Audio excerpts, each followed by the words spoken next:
Vous l'avez sans doute compris, vous êtes dans votre émission Honneur Politique, une émission qui vous aide donc à mieux comprendre l'actualité en lieu et place donc de l'émission On refait le monde.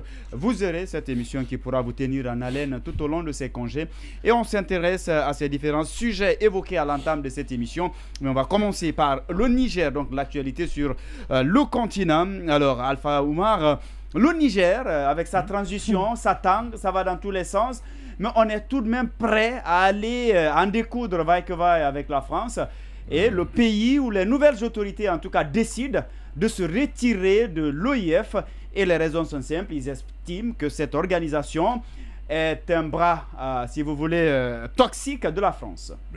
Écoutez, moi, je toujours dit, bon, la France, elle est en train de perdre du terrain. Ça se voit parce que là même, si... D'après les dernières informations, elle a fermé son ambassade au Niger. Donc ça veut dire qu'il n'y a plus de relations diplomatiques. Je crois, il y a les militaires aussi, le contingent militaire français a quitté. Mais bon, on ne va pas quand même dire que tous nos problèmes, c'est la France. Oui, mais parce que quand on prend les deux aspects, je suis la France est en train de perdre, est-ce que le Niger aussi, avec cette décision, ne gagnait pas aussi? Le Niger n'a rien à perdre parce que si vous regardez ce que la France, entre-temps, a eu avec le Niger, et quand nous comparons avec ce que le Niger peut retirer de la France, ce n'est pas... Il n'y a pas de match. Parce que sur cette question, vous savez que le Niger n'est pas un pays aussi pauvre que ça sur le plan des ressources. Il y a assez de ressources. La problématique qui se pose sur le plan économique au Niger, c'est de savoir comment les ressources...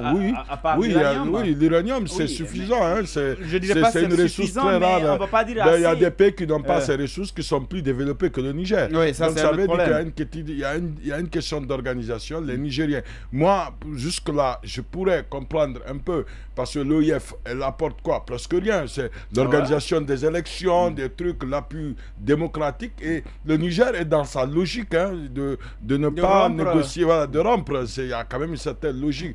Une logique qui n'est pas une logique, mais on les comprend, puisque dans la mesure où on ne sait pas qu'est-ce que la gente veut. Elle veut se maintenir peut-être au pouvoir. Donc, elle ne peut pas accepter un instrument qui viendrait dire, écoutez, on va vous donner une leçon, organiser des bonnes élections, et si ce n'est pas leur intention. Là, moi, je pense que ils sont cohérents par rapport à leur programme, quitte à savoir les conséquences sur le Niger. Et je pense qu'il y aura des conséquences énormes sur le Niger, puisque sur le plan quand même des organes, même si la gente venait à forcer la situation et se maintenir, la paix, la durabilité dans le développement va causer des problèmes. Et dans la mesure où aussi, vous savez que aujourd'hui, le Niger n'a... D'abord, le premier affront, c'est la CEDEAO. Le Niger a surmonté. Aujourd'hui, le Bénin est pressé de se réconcilier avec le... Vous pensez vraiment que le Niger a surmonté? Le Niger a surmonté. Je ne sais pas si vous avez compris. Il y a autant de dégâts au Bénin, au Nigeria, qu'il y en a au Niger. Donc aujourd'hui, je ne sais pas si vous avez suivi le président Patrick Talon, il dit il faut trouver une solution pour que nous lévions les sanctions contre le Niger, ou si nous serons obligés de passer outre, de permettre les transactions.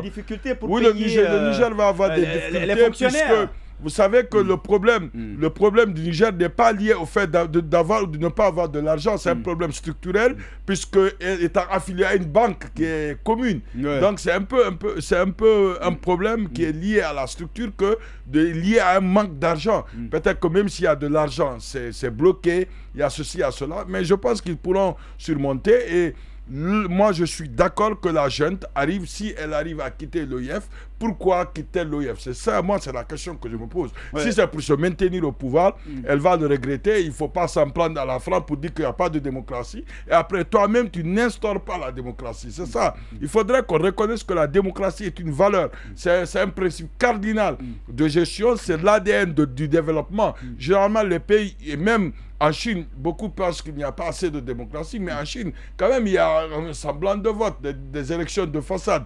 Mais on ne peut pas venir se mettre au pouvoir et pour dire que vous êtes seul, vous devez faire ce que vous voulez et laisser le peuple souffrir. J'espère bien que sur la question, le Niger va bien réfléchir et ne pas se retirer de toutes les institutions, puisque celles-ci parlent de la démocratie. Là, ça serait quand même... Justement, alors,